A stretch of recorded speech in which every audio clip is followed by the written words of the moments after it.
एक शाम प्राची टीवी पर सीरियल देख रही होती है। तभी उसकी सास वहां आती है।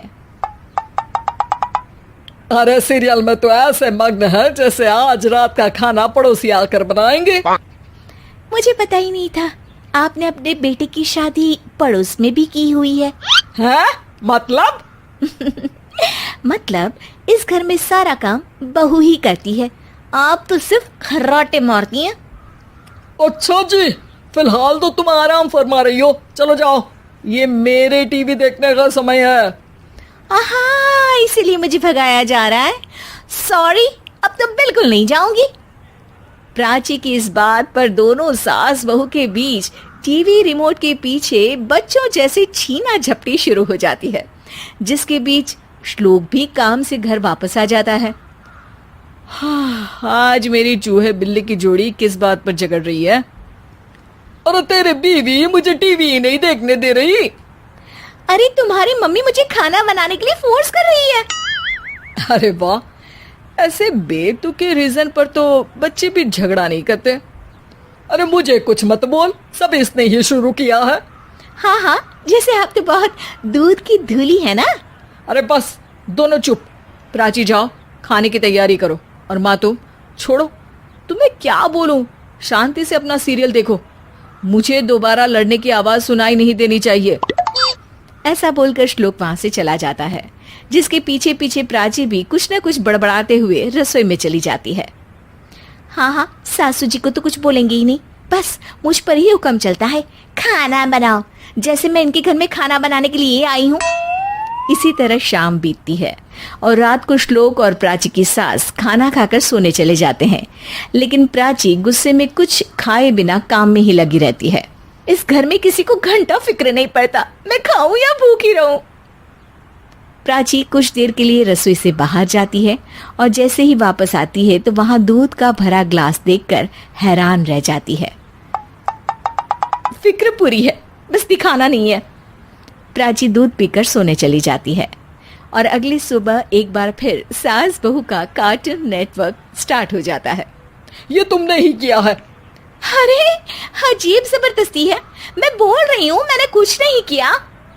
दोनों ने मिलकर पूरे घर को पागल खाना बनाया हुआ है। यहाँ कोई नॉर्मल इंसान तो रह ही नहीं सकता, इसीलिए अब पड़ोसी क्या रिश्तेदार भी घर आने से कतराते हैं। और सुन बेटे, तू भी चंगा, तेरी माँ भी चंगी, तेरी बीवी भी चंगी, रिश्तेदार। हाँ जी, आपको नहीं पता क्या, गंगाधर ही शक्तिमान है, रिश्तेदार ही। हाँ हाँ, बस समझ गया। कभी जानवरों जैसे लड़ेंगी तो कभी जुगलबंदी करेंगी। भाई मैं आप दोनों के बीच में नहीं फंसना चाहता। सास बहू की इस मनमौजी जोड़ी से परेशान होकर श्लोक अपना सिर खुजलाता वहां से चला जाता है।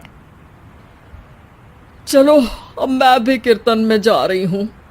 इस पर जैसे ही सास कमरे में अपना पर्स लेने जाती है तो वहां नाश्ते की प्लेट रखी देख मुस्कुराने लगती है और नाश्ता करके घर से बाहर निकलते हुए कुछ पैसे टेबल पर रख जाती है, जिसके कुछ देर बाद सिलेंडर वाला घर आता है। ओ मोरी मैया, मैं सिलेंडर के बारे में तो बिल्कुल भूल ही गई थी।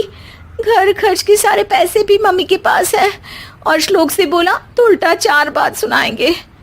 प्राची ये सोच ही रही होती है कि अचानक उसका चेहरा चमक उठता है और वो घर में आकर इधर उधर देखने लगती है। तभी उसकी नजर टेबल पर रखे पैसों पर पड़ती है, जिन्हें वो सिलेंडर वाले को दे देती है। ये सब श्लोक देख लेता है। अच्छा बेटे, इतना बड़ा घोटाला, सबके सामने मैं तेरी दुश्मन और पीठ पीछे तेरी मेरी यारी। इस पर श्लोक एक प्लान बनाता है और शाम को सब एक साथ बैठे होने पर बोलने लगता है।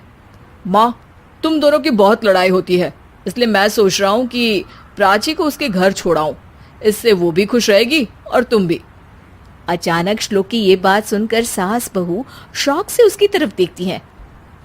अरे ऐसे कैसे घर छोड़ाओगे, मुझे कहीं नहीं जाना। अरे तुमने बोला नहीं पर मैंने सुन लिया, तुम्हें मम्मी के साथ रहना अच्छा नहीं लगता, मुझे पता है। अरे वाह, अरे जब बहू खुद कुछ काम बोले तो वो तुझे सुनता नहीं, और अब जो इसने बोला ही नहीं वो तू समझ गया। जब उसे नहीं जाना तो फिर जबरदस्ती क्यों कर रहा है? अच्छा, फिर आपको मौसी के घर छोड़ाता हूँ, बस अब आप दोनों एक घर में एक छत के नीचे नहीं रह सकती। मैं इस टॉम एंड जेरी की जोड़ी को और नहीं झेल सकता। है? ऐसे कैसे नहीं रह सकते? तुम्हें इतनी दिक्कत है तो तुम्हारा बोरिया बिस्तर पैक कर देती हूँ, लेकिन मम्मी जी कहीं नहीं जाएंगी। बिल्कुल यही सुनना था मुझे। अगर दोनों में इतना ही प्यार है फिर हर वक्त ये लड़ाई का नाटक क्यों करती हो?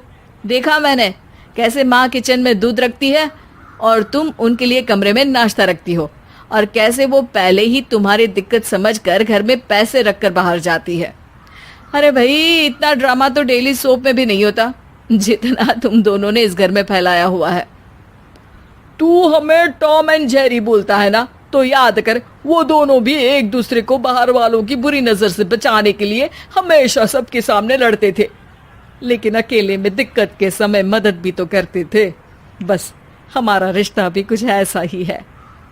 और वैसे भी अगर सास बहू में तू मैं नहीं होती तो दुनिया वालों को कहानियां कैसे मिलेंगी?